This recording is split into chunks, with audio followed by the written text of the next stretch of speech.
Hello, Rush Nation. Welcome to the 5 Yard Rush Daily Fantasy Sports Show.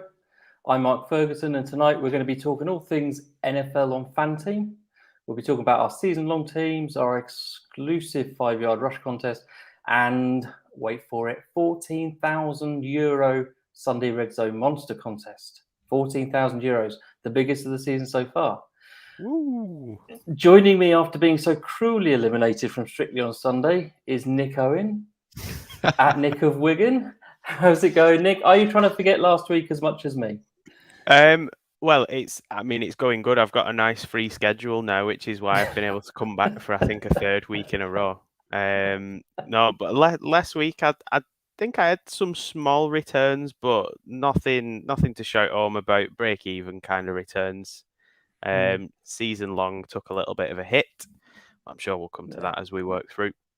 We will. Well, we were gutted. We voted for you, Nick, but it didn't work. So I don't believe you. Yeah, I'm not wasting my money on that. Our special guest this week will be familiar to all you FPL fans in particular. He's a host on Draft Gym TV and he's a pro pundit for FF Scout. He's FPL Teach Mode on Twitter, but tonight we'll be calling him Andy. Welcome, Andy, and thank you so much for joining us. Yeah, thank you very much for having me. I was literally saying just a minute ago that I dropped into Nick's DM saying I'd love to come on the show at some point if you ever have me. And I think this is probably your only free week of the season. So thank you very much. Not often you get someone sliding into your DMs on Twitter. So I thought, what's this interesting character? It just turned out it was you, Andy.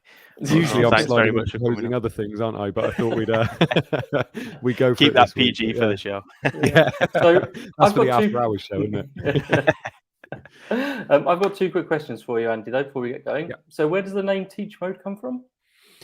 So basically, I'm a massive NFL fan, and obviously there was Marshawn Lynch, Beast Mode, and I'm a teacher. So my first, when I started playing NFL and doing NFL fantasy, I wanted to come up with a team name, so I came up with Teach Mode, and that's basically where it came from. Wow, nice. You're so clever. You've pretty much answered my second question as well. How did you get into the NFL and fantasy NFL? Was that before or after the FPL, or? It was definitely after FPL. FPL I've been playing for about 15 years now. NFL, I wasn't a massive fan of NFL until I started doing fantasy football. And someone said, you got to do fantasy football because the draft is amazing. And I did that and I was terrible. Didn't have a clue what I was doing. And then after a couple of years, you just pick up so much, don't you? So, and then I started loving it. My wife started really getting into NFL as well. So we started watching it every Sunday. And now I've found DFS with NFL as well. And it's just a whole new level of love for it. So, it's been about 8 years now, I would say. So, yeah, it's good. I'm in about 6 draft leagues, got all these DFS leagues as well. So completely all encompassing now. Wow. Obviously, there's only one answer to this question. This is a bonus question now. What's better, FPL or NFL DFS? Oh, NFL for me, because I win in it. Because I win in the NFL one. The FPL one I find so hard because I feel like NFL, you can predict a lot more what's going to happen. Whereas FPL, it's like, if they score a goal, if they don't score a goal, if they get an assist. Whereas NFL, it's a bit more, you can guess how many yards somebody's going to get, or you can guess where they're going to get touchdowns. And I just find it a bit easier. I say that now, I'll probably have an absolute, horror show this weekend. But I do. I think I prefer the NFL. Wow. There you go. So you've lost about 80% of your FPL fans now, yeah, which are all watching. Which are all watching because there's an international break. So there's nothing else for them to do than watch this show and play some NFL DFS on FanTeam this weekend.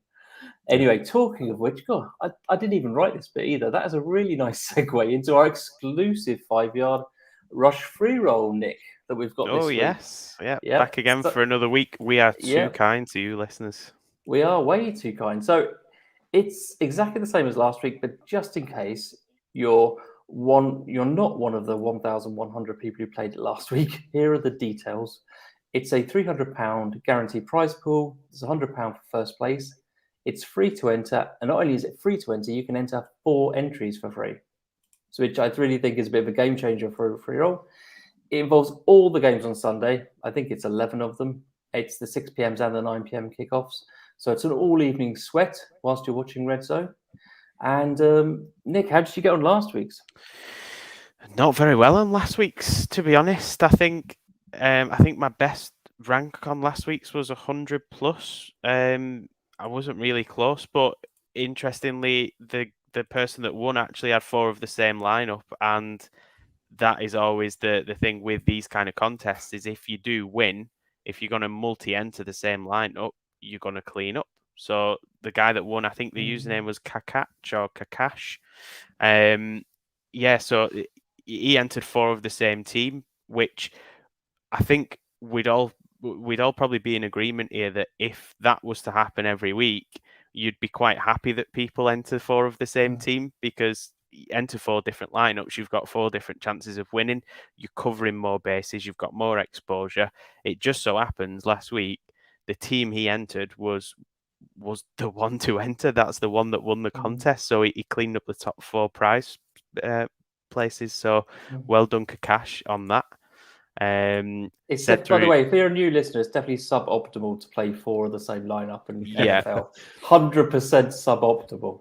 That has worked in 1 week, but I would say as a strategy, that's probably not the best to apply. But what do I know? I mean, Kakash won last week, so well done, Kakash. Said through gritted teeth. So did you play Andy last week?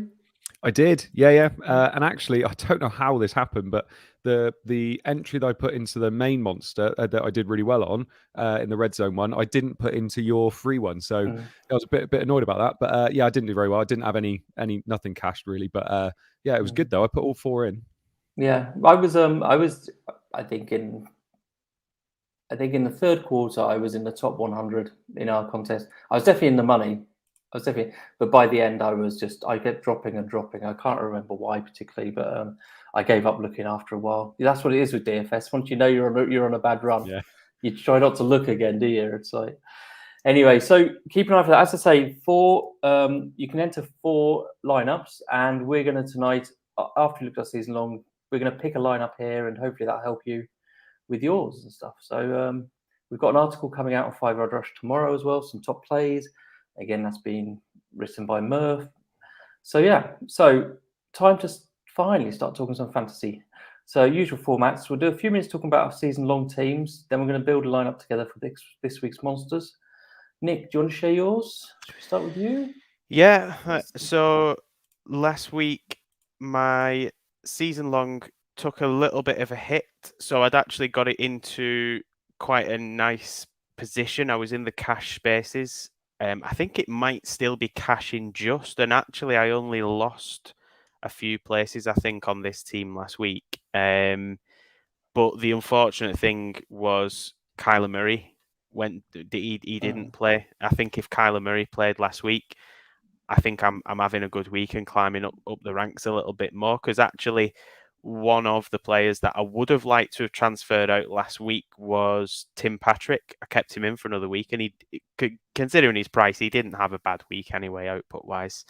2 of the transfers I brought in were Jonathan Taylor, Najee Harris, both absolutely smashed. So I was made up with that. I mean, glaringly obvious, we've got a bye week for Cincinnati this week, so 42% of the game are going to have to pivot away from Jamar Chase at least for 1 week. I am not really willing to risk Kyler Murray again, as he wasn't in attendance for Thursday's practice, so today's practice, not in attendance. Really not happy with that. I'm just not willing to take that risk again. He's low owned as well, so I'm shooting myself in the foot by not having a starting quarterback there with 12% ownership. So the moves this week for me won't really come as much of a surprise. Now, I am actually going to take a -8 hit. So the team that I'm proposing to move forward with is this one. So the changes, Tim Patrick, I'm going to move to Marquis Brown. I'm going to move Kyler Murray on to Lamar Jackson, who seems to be on a tear up all of a sudden. And I am bringing in Mike Evans for a bit of exposure to Tampa Bay's good run of games. The theory behind it is basically, if you look at the run of games that Lamar Jackson has, it's just too good to pass up on. He's quite low owned as well. It says 7%. Now, I'm assuming that's probably based on last week's figures. It will more than likely go up this week, given that he's just come off the back of a 30-point game. But coming up, he's got Miami tonight. He's got the Bears, the Browns, the Steelers, the Browns, the Packers, the Bengals. So it's a pretty good run for Lamar. Really happy with that run. Marquis Brown, again, I've brought him in because it's a nice stack there. He's clearly the number one receiver there this year. He's having a breakout season. The touchdowns are still there for him as well, which you like to see. Fairly low owned. Likewise with Mike Evans. Again, just too good of a run of games not to include him in. So he's got the Washington football team. He's got the Giants, the Colts, the Falcons, the Bills, the Saints, the Panthers going forward. So the risk, we've always said it with Tampa Bay, Matt, the risk with bringing someone in like that is there's a lot of mouths to feed there. But there's also quite a few injuries going round at the moment. So the last time I checked, Antonio Brown was either limited or wasn't practicing still. Chris Godwin has also seemingly picked up a foot injury. The tight ends every week seem questionable or injured in Tampa Bay. And when you actually look in recent weeks, I think Mike Evans had his struggles with Brady early on this season. And then I think there was that game where he had a little bit of a strop on the sideline, if you remember. Since then, he's just been absolutely smashing it.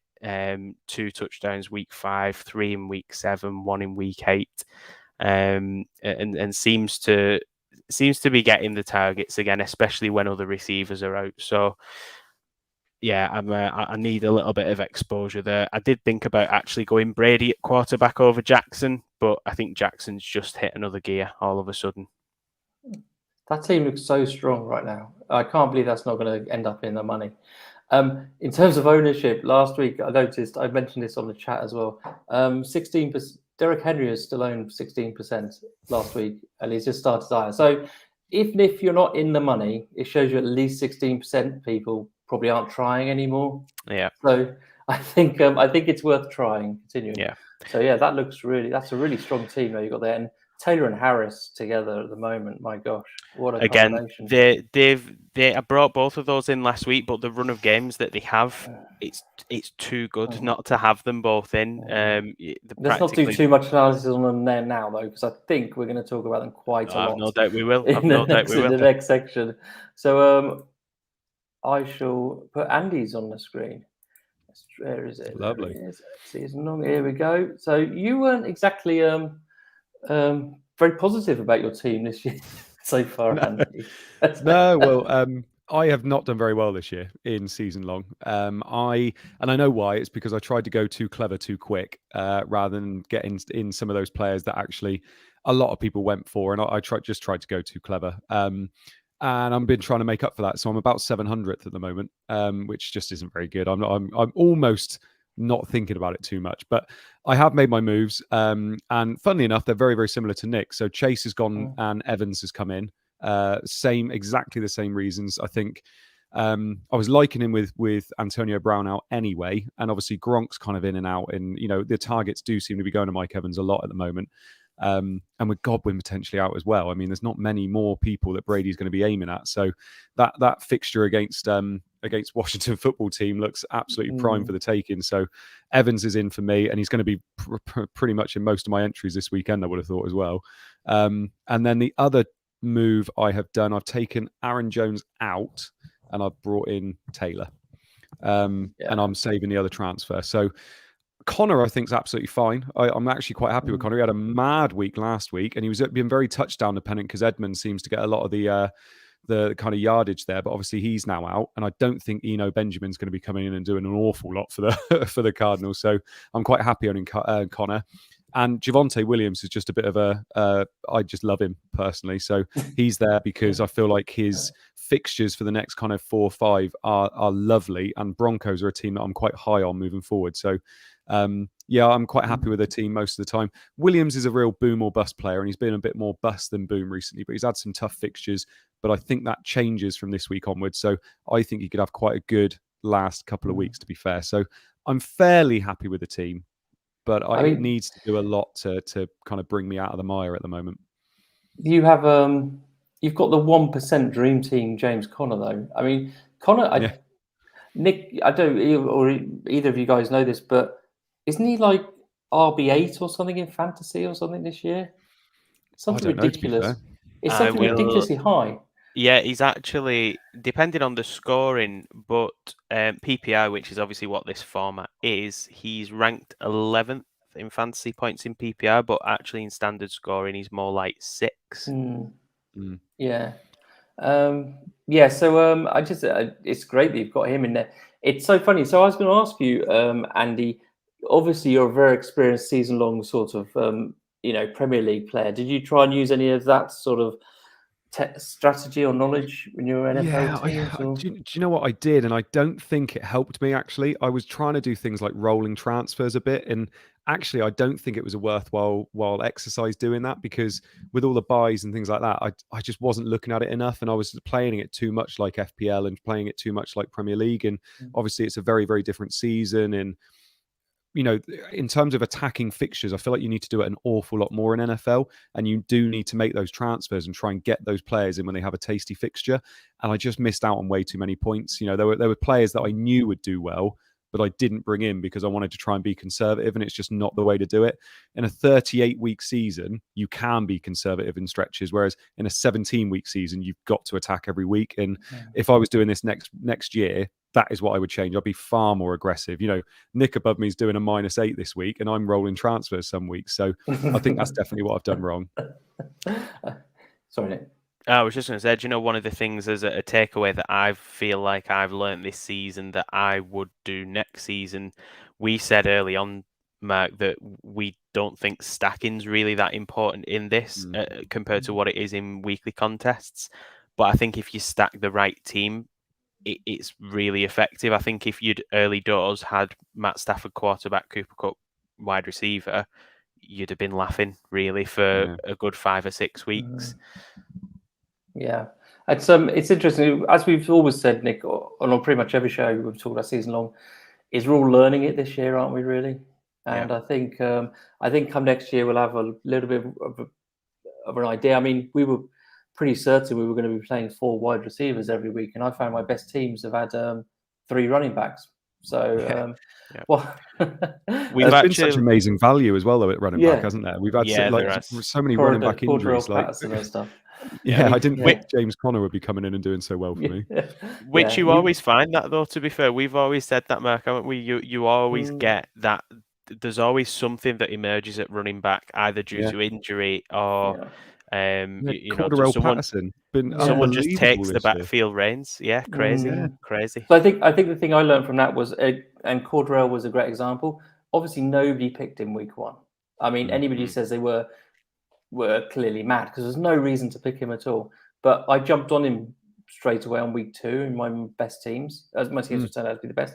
And I think you need to, for example, FPL, I think you might wait 2 or 3 weeks if somebody unusual scored a goal, I suspect. You wouldn't, because you generally know who over the season is going to generally score the most. Whereas with NFL, there's always these new, big names and stuff. So I think that was important. We've got a question actually in. Oh, well done. Yeah, we have. I'd spotted it, Mark. Evening, guys. This is from Sean Thorpe, FF Thinker, a regular listener.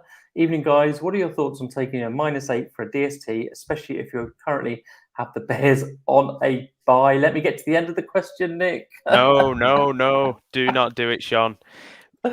You look at the defenses. There's a nice little handy tool on FanTeam called Form, and that shows you the average points of the last 5 games. Now, there is only 3 defenses across the league that have form of, well, if you're looking above 8, then there is 1, 2, 3, 4, 5, 6, 7, 8 teams. However, 3 of those are form 11, 11.6, and 12. The rest are around that 8, sort of 8, 8.6, 8.8. So that's the average of the last 5 games. That shows you defenses don't tend to score very highly if that's the average points that they get in over 5 weeks. And there will be weeks there where there's been peaks, and then there'll be weeks where there's been troughs as well. So my advice, Sean, would be do not take a hit of -8 for a defense. It could pay off. Chances are you're either going to break even or be worse off. That's it. Another thing I think now is I would happily take the -8 for a outfield player, a non-defense though. I've done that a couple of times. It's actually worked out pretty well, especially if you get picking the right player, because the top players are scoring over 20 points. If you need to do it, especially if you've got yourself into bye week trouble with injuries, so you're running out of transfers. We haven't all got our transfers saved up like Andy, so we sometimes need to take the -8s and stuff. Well, I said I'd taken the -8 this week. Now, if Murray doesn't start, that's a -8. But then if Lamar Jackson goes off for 30 points tonight, I'm plus 22 straight away. Yeah. So it's similar to FPL, Andy, I suppose, in that you look at a -4 some weeks and you think, oh, do I want to take a hit? But in reality, I suppose it's a little bit more difficult in FPL because there has to really be a return, either a clean sheet, an assist, or a goal to justify doing it. Whereas with the NFL, especially in your big point scoring positions like quarterback, running back, we know that the top players can go off for 20, 30 points. So -8 really is a fraction of what you stand to gain if they do go off.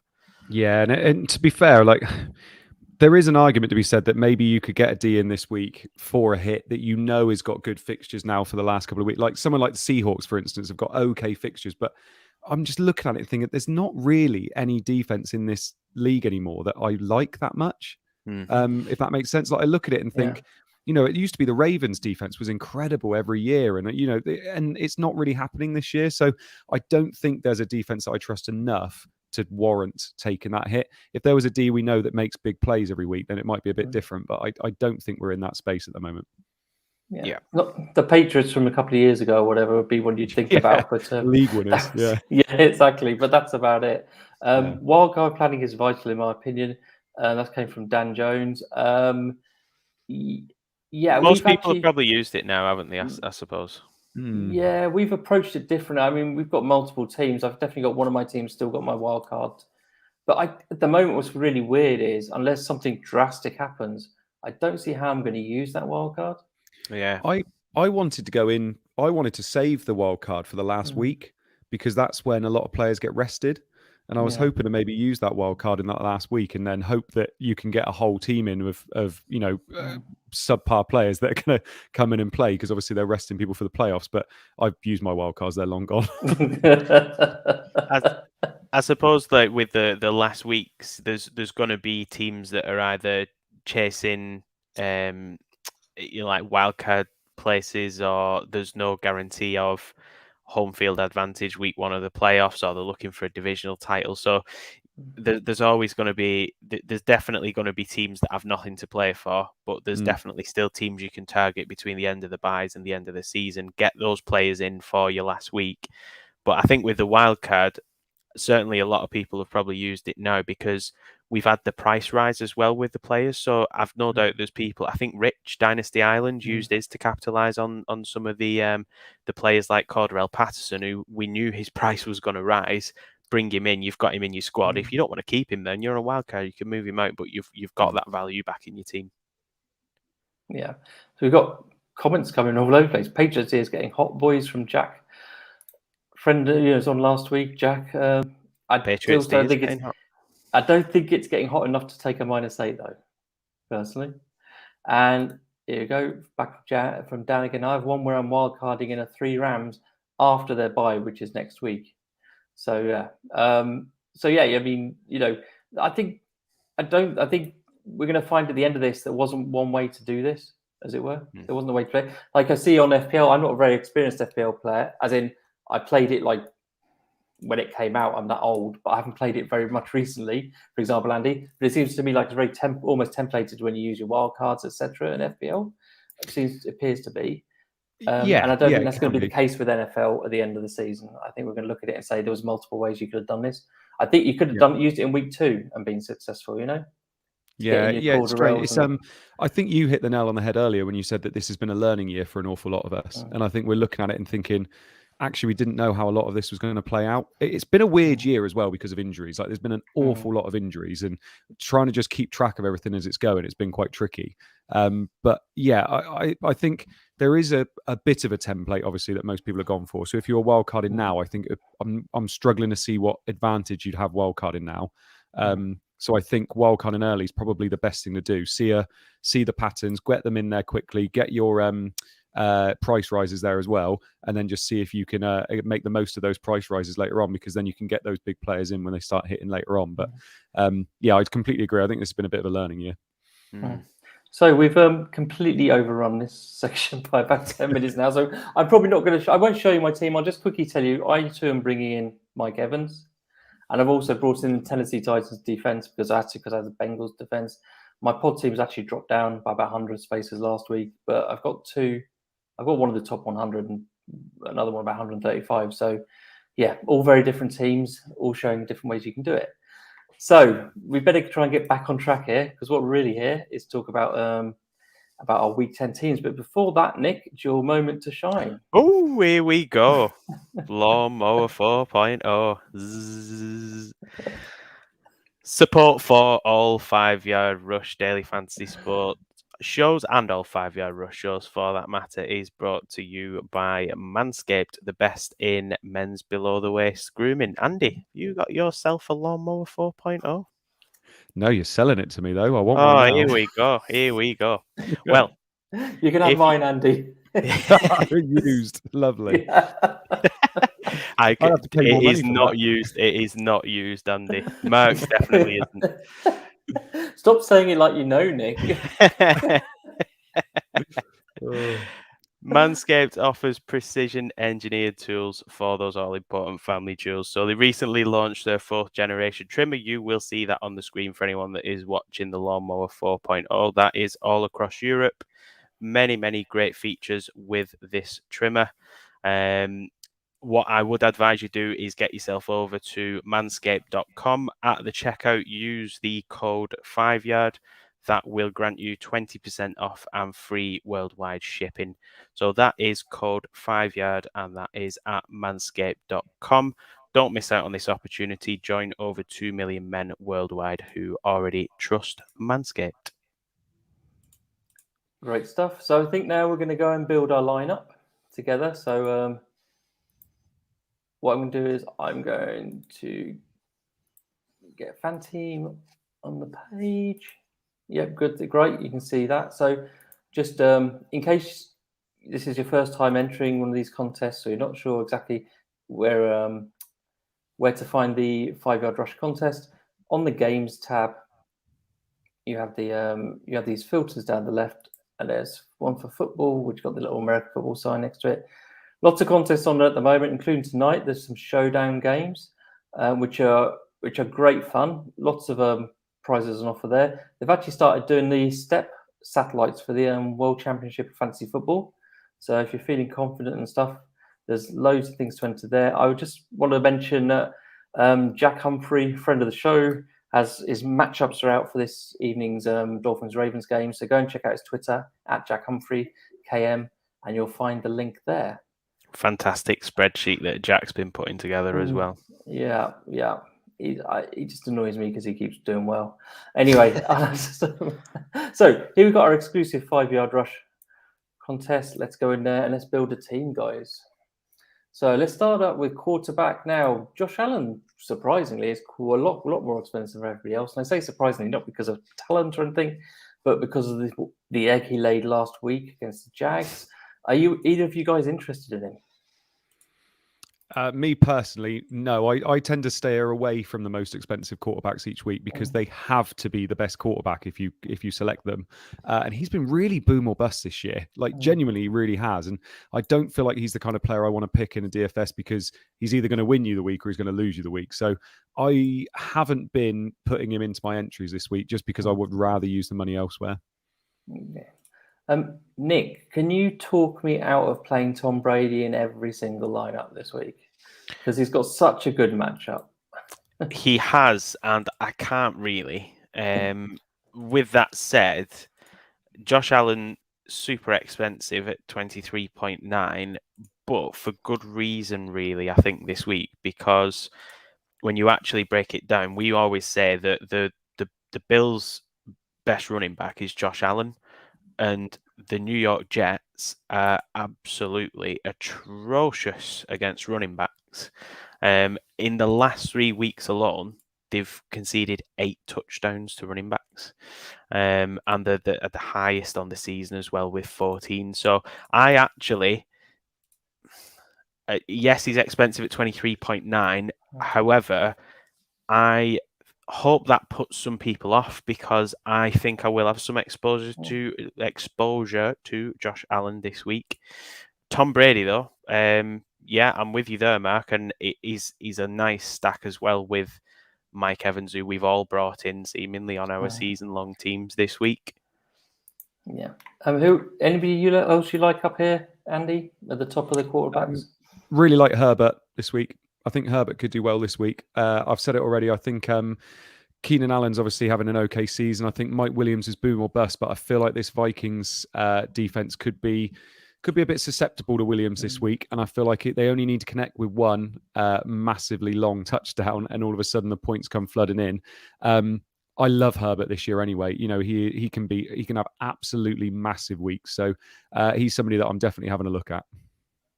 Nice. I actually like Cousins on that game a little bit more. If I was going to, I think that game is a really stackable game. I think there's lots of really good pieces from that. One name I wanted to bring up though to both of you and Nick, I'm interested in your view on this, is Carson Wentz. Well, yeah, he's the one of 2 quarterbacks that I've got at a cheaper price. He is one of them.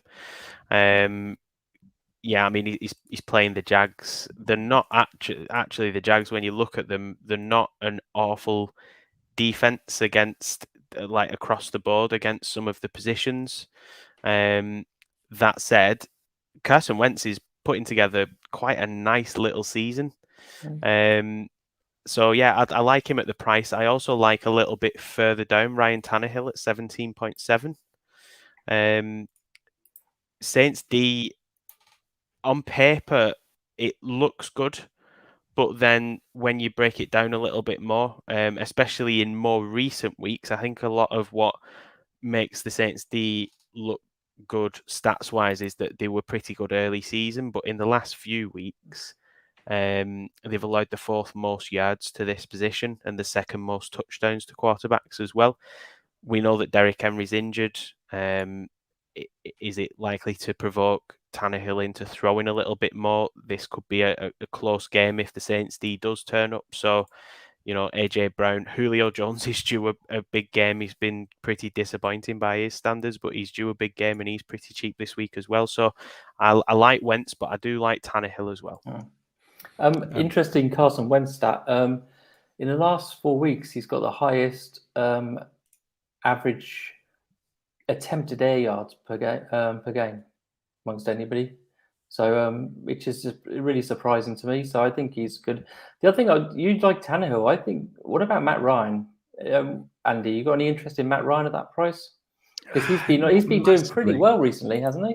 Yeah, I just worry about who he's aiming at. I know obviously Pitts is elite, but he had a few drops at the weekend, and I'm worrying who he's going to be throwing the ball to mainly. I know is it Zacchaeus was getting a few touchdowns last week, wasn't it? Yeah. And I don't think you can maybe rely on that. So I haven't massively looked at him. Okay. Someone else as well that I'm not going anywhere near this week because that was a very good year is Hurts. I feel like Hurts could really struggle this week against a really good Denver defense. And I was massive on Hurts at the beginning of the season, and I think his garbage time and his rushing touchdowns have been great, but I think he's probably going to struggle this week. Yeah, they're a good D. Do you know, with I was just looking at Carson Wentz's stats, Mark, and I'm actually shocked at how good his stats are for the season, because I'm looking and I'm seeing 3 interceptions and I'm thinking, that can't be right. I feel like Carson Wentz has had at least double that this season. But 17 touchdowns, 3 interceptions, and somewhere around 2,198 passing yards. Not bad. Probably hit 4,500 on the season with the trajectory he's on. So, you know, and because he's been playing well, Pittman has finally had his breakout as well. Obviously, so we'll speak about when we come to the receivers, but I think he's a good price this week. I really like that you've mentioned him because he was already in my thoughts. He is even more so now. So we need to pick one, guys. So as ever, I'll let you two decide because I wanted to pick Josh Allen last week, and look how that would have ended up. So yeah, who are we going for? For me, safety-wise, I think I cannot see a world where Brady doesn't have a good week. Personally, Yeah. I think if we went safety-wise, I think we could go a bit more boom or bust everywhere else, then, couldn't we? So for me, I think Brady's a great pick. Yeah, I think he's the number one pick. If you look at it, if you forget pricing and everything, he's just the top play. So yeah, are you okay with that, Nick? Yeah, I'm absolutely. You're not going to get me arguing against Tom Brady going in at quarterback. Absolutely not. And none of us are worried about who he's throwing the ball to, clearly, because he could be down both Brown and Godwin. I think Brown's almost definite from what I've been hearing, but yeah, Godwin doesn't look good either. Anyway, moving on to running backs. Christian McCaffrey is back at the top. He got a little bit of usage last week. He's definitely a player who interests me, just because I imagine he might be lower owned than he would be normally, and this could be a 100% game for him. But Carolina are terrible on offense, and they have just fallen off a cliff. So that's that works against him. Then we've got Harrison Taylor, who to me just I know what you guys think, but I think they're smash plays. What do you think, Nick? Yeah, I think Harrison Taylor, they are smash plays. Do we really need to talk that much about them? Because I think they're as obvious a pick as you could have this week. A little bit further down the scale for me, I'm going to throw out a little sleeper pick here, and it's going to sound a little bit contradictory given that I've just said Josh Allen. But Devin Singletary down there, 11.5. I hate myself for saying it. Dan Jones just mentioned on the chat Zach Moss still in concussion protocol as well. It's just that Jets D, and there's one game this season where Zach Moss didn't feature. That was week 1. Singletary didn't jump off the page on week 1, but he was fairly efficient in the usage that he had. So yes, there isn't always a lot of carries to go around in that backfield, but I think at 11.5, if you're looking for a budget guy, he's in my thoughts this week. And I think if you're going to play a Taylor or a Harris, you need to really, or even both of those guys, you need to really start looking further down at the guys that are 11, 10 million or less in other positions. I think we might have to end this broadcast now. Different Singletary. Don't do it, says Jack. Yeah, he's right. Andy, please talk some sense to us now. Yeah, I have Singletary in my entry that I've made so far. I'm kicking you both out. I agree. Yes. I agree. I've liked Zach Moss a lot of this year as well, and I keep thinking he's going to have a big week. And there's Josh Allen's been a bit up and down. Maybe Singletary can take advantage of this Jets D. Williams is somebody I'm just expecting to have a big week at one point as well. Javonte, I feel like I've been waiting all year for him to take over this backfield, and it surprised me how much Gordon's been used all year, actually. But Javonte's he's getting the yards, he's getting the usage, and he is an elite rookie talent. So I do really like him this week. I feel like Philly is there to be taken as well. I like people like Javonte. I like Jerry Judy this week as well. So I feel like Javonte's somebody in that cheap bracket I quite like. I'm quite interested in JD McKissick. Yes, I am as well. Yeah, I think he's a really good player. That price, obvious reasons. Washington aren't very good; they're going to be behind, and you don't run against Tampa Bay, and they haven't got many people to throw the ball to. Literally, I think statistically, it's Terry McLaurin, McKissick, and Ricky Seals-Jones the only places that Heineke throws. So I think he's very boom or bust. He's the ultimate boom or bust play, but I'm picking him over Singletary. I think worth keeping an eye on what happens with Nick Chubb as well in the coming days, because he's still in COVID protocol, I think. If he stays in there, then is it Dearness Johnson? Is it pronounced Dearness Johnson coming in at 10.2? I think he'd probably be a must start in my lineups then at that price. Yeah. Somebody very, very similar as well. Alvin Kamara might not be playing. So Mark Ingram's season might be upon us. Here we go, Mark Ingram's only about 9 million as well. And he is somebody we could plug in if Alvin Kamara is definitely out. And Titans The Titans aren't great, are they, against the run? No. So I think so. What I find frustrating about this running back position is I like so many. There's so many good options at the top. You can't put them all in, but there's a whole load of options at the bottom as well, as we've said there. But then I feel like I'm missing out the good options at the top. It's like Harris and Taylor. I just desperately want to put them in, but I don't see how we can now. We put Brady, quarterback. I don't see. So I feel we're gonna have to do one expensive and one cheaper at the moment. We might come back later if we've got some money saved. I think me personally, if we were going one of those two, my preference would probably be on Harris for the matchup.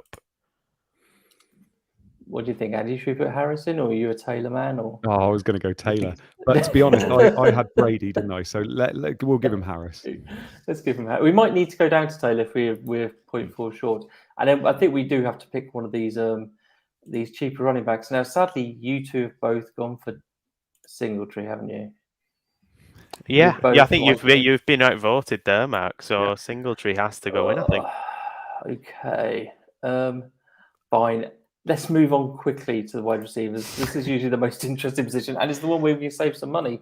Now, surprise, Javonte Adams is the most expensive.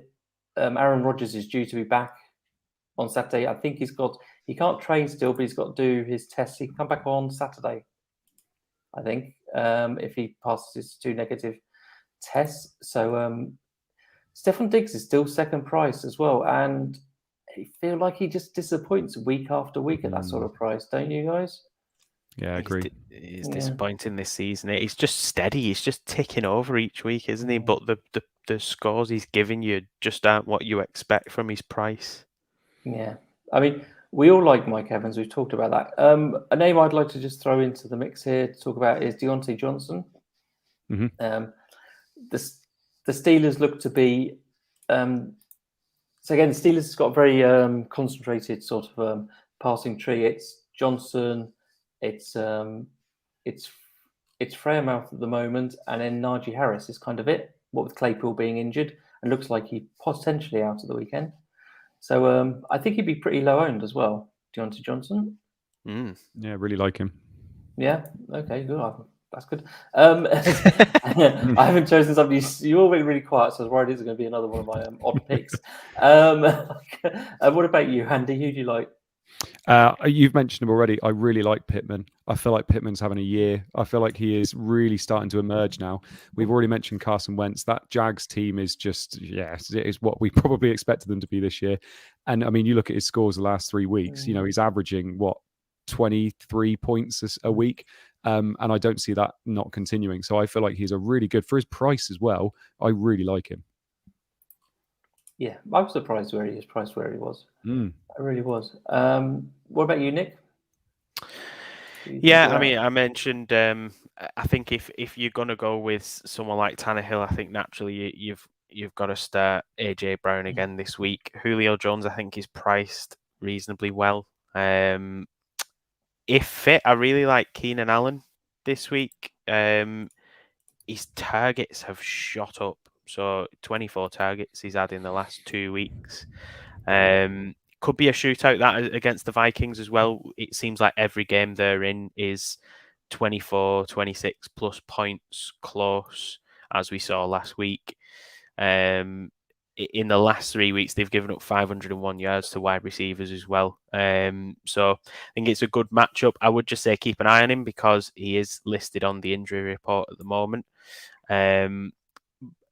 If he wasn't to go, I think Williams would be a bit more appealing. But one of the things that surprised me is Williams' workload has just dropped off a cliff in recent weeks. He's only had 5 receptions in his last 3 weeks. 5 receptions each week.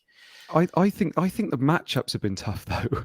Like I look at it and I feel like he's been shut down an awful lot in the last couple of weeks. And like I think I agree with you, it's gone down. But I think if Keenan Allen's ready to go, I think Mike Williams is a hell of a play this week. I think he's going to be open a lot.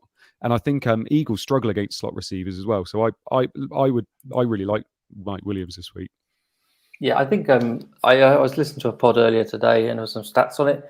And Mike Williams has been basically matchup dependent. He's not matchup proof like some of the top receivers, but obviously, but this week it's expected to be. The Vikings are very bad against outside receivers. Sorry, So- Vikings, yeah, not Eagles. Sorry, that's yeah. what they played last week. Yeah, the Vikings are very bad against outside receivers, so it looks like a good matchup. And I think you probably get him decent ownership as well, because of the bad weeks he's had. So Not to sidetrack, but OBJ might do some damage now with the Rams, says YT. Has something happened that we're not? I didn't know he. Has he done something happened there? He wouldn't go to the Rams, would he? He's narrowing down his choices. Oh, he's currently focused on the Rams and Packers. Oh, Yeah. interesting. It's nice Chasing that he a ring, gets to clearly. choose. Yeah. It's nice that he gets to choose where he goes like that, doesn't he? It's like because he's had such a good, season. We need to look at some cheaper receivers, I think here. Anybody you really like? I know you like Jerry Judy, don't you, Andy? You already mentioned him. I do. I really like Jerry Judy. I've been waiting for him to kind of kick off this season because obviously he was injured for quite a while. I think he showed last week that he's starting to get back into it, and he got a lot of those yardage. And I feel like he could have a really good week this week against the Eagles. He's somebody that I don't know why I seem to be drawn to the Broncos quite a lot at the moment. But yeah, I think Judy's probably one of my favourite players at that range. Yeah, I think. What about you, Nick? Who you like down this? A little bit further down the scale, but I'm willing to take a punt on Peoples-Jones this week at 9.9. I think it's a tough matchup against New England, but if Chubb is out, that could be. I'm actually going with New England in this game, so I'm going to say Cleveland are going to be airing the ball out a little bit. So Peoples-Jones, again, boom or bust, I think, with this one, but there's not really much else going on there at the moment in the receiving corps in Cleveland. I know Landry's back, but he's also listed as questionable this week. Obviously, Odell's now gone, so the targets have got to go somewhere. Yeah, actually, I think New England isn't very good against outside receivers as well, so Peoples-Jones is a good choice. I think of that sort of. The Cleveland is a weird fantasy team, I find, because they seem to score more fantasy points than I expect them to. I always feel like that. It's like we had. Do you remember, Nick? We were talking about Detroit. Yeah. At the beginning of the season, I feel like Cleveland have got a little bit like that. Do we like any of the Jets receivers this week? The Jets. Did you say the Jets? I said no. I said the Jets because Elijah Moore is priced at 9.7. Now I know they're coming up against the Bills, but again, game script wise, they're gonna have to throw the ball in this game to have any chance of it being close. I think. I think I would like him more if Corey, because I think Corey Davis is back, isn't he? Yeah. Yeah, which hurts him a little bit for me. Elijah Moore is on my boom list for next year, but I feel like with Corey Davis back, I'm not quite sure about him this week. Sorry. Okay. Just devil's advocate, guys. I'm just throwing it out there. That's right. I apologise. It's well, you already got old Singletary, and I don't know how we're going to fit in. I might have to pull some sort of rank if I had any on that one. One thing I think we have to do, though, is we have to put in Mike Evans here because we all agreed he's a great play this week because we've got him all on our fantasy. Our season longs ties in nicely with Brady. What have we got money-wise left? We've got about 12 and a half, 12 and 3/4 per player.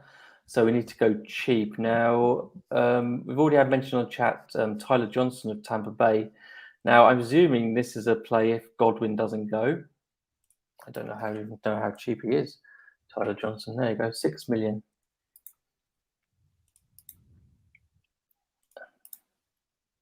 I think it's a very boom or bust play. Don't you reckon? Yeah. Five receptions week 8, but yeah, I'm not sure at the moment on him. Anyway, we've got to find somebody pretty cheap, I think. So I'm kind of happy with Peoples-Jones. What about you, Andy?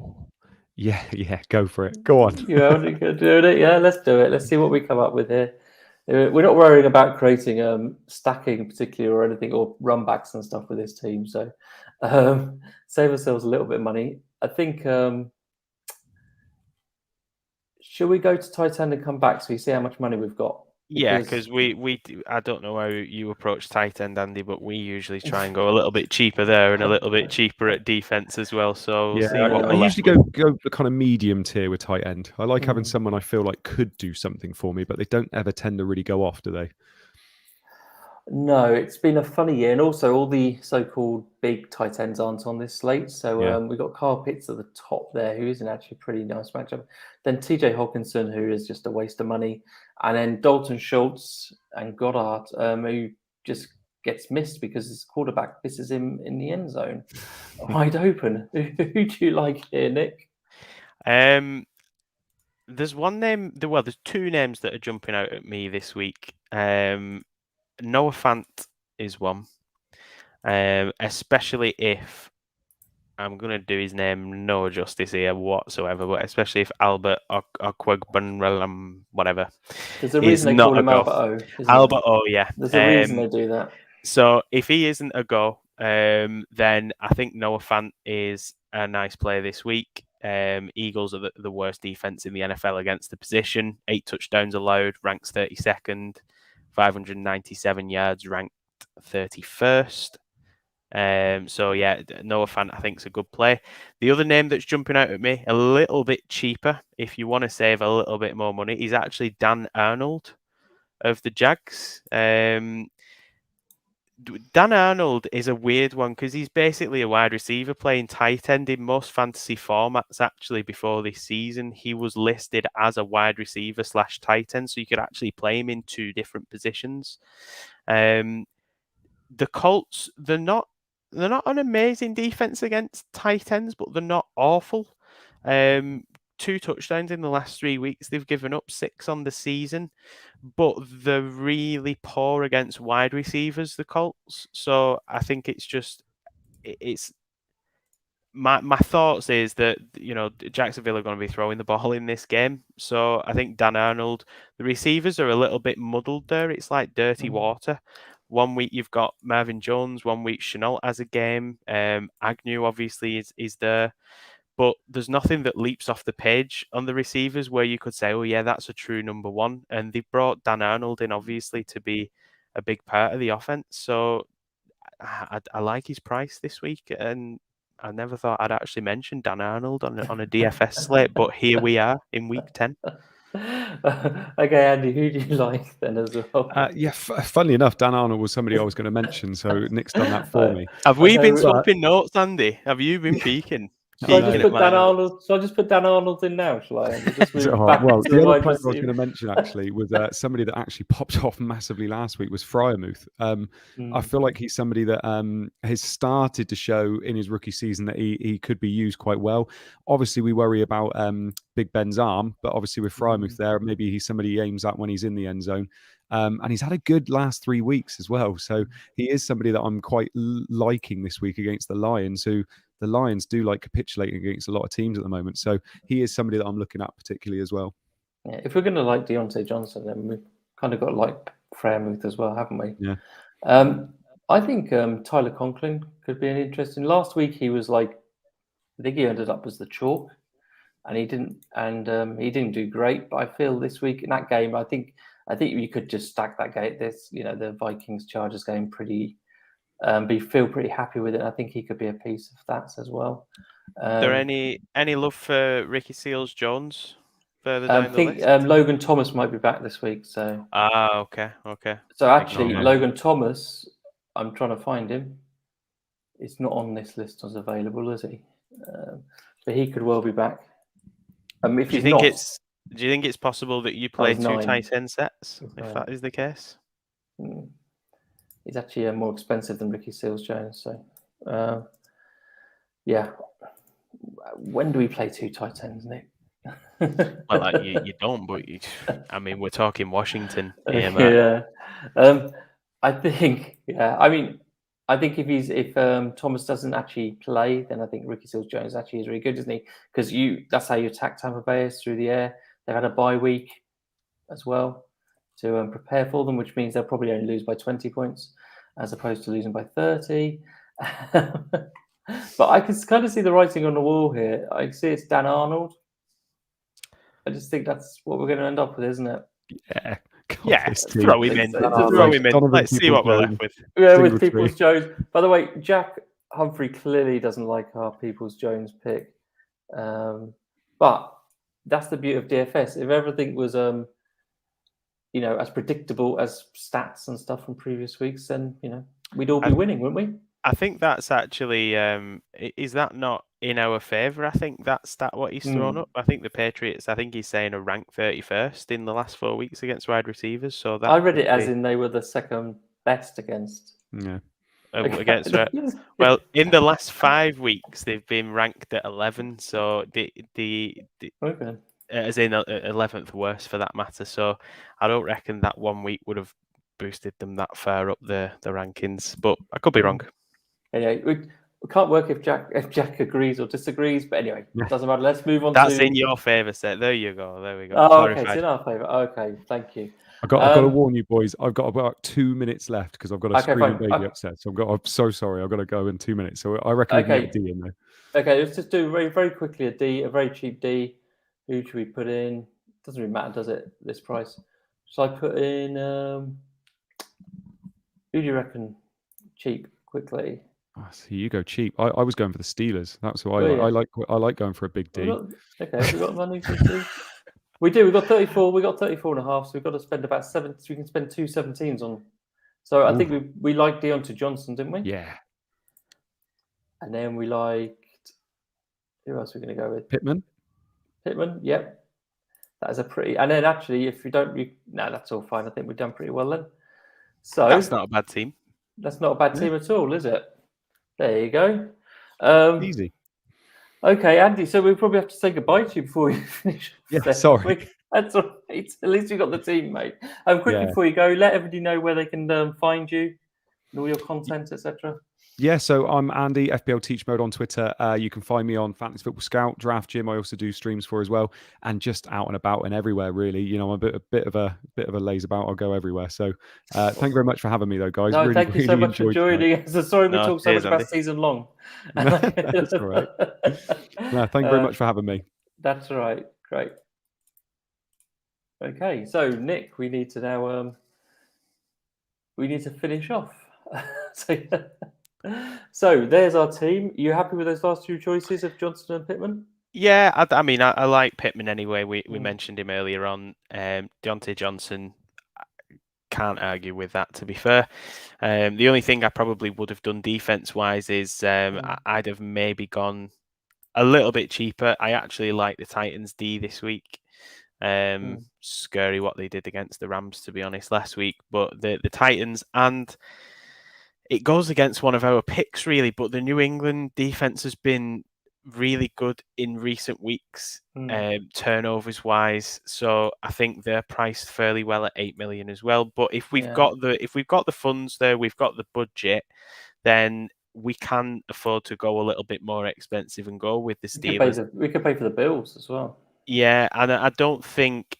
I think across the board, I don't think if we had funds freed up, if we went slightly cheaper on defense, I don't think we could significantly improve the team across the board because a lot of money is tied up in big hitting players like Brady, like Harris, like Evans, like Johnson. So I think when you've got a build like that, you naturally have to have budget in your team as well. Yeah. I'm just going to put the Bills in there at the moment because I think against the Jets, they're clearly the best actual matchup. I think if I've put Tennessee into some of my season longs because I think I've done exactly the same. Games, and they're quite cheap in that. Yeah, they're priced at 9.5 in the season long as well, so it's a good price. One of the questions that we actually had, I know we have moved on from season long, but just coming back to it, Mark, as I don't like leaving questions unanswered. Would you guys transfer out DJ Moore this week? He's killing my team. DJ Moore to Marquis Brown. Me personally, Mark, I've had DJ Moore shares. I've moved them on this week for Pittman, for Brown, whoever it might be, until we see a resurgence from Sam Darnold again. I won't be bringing in any of the receivers from Carolina.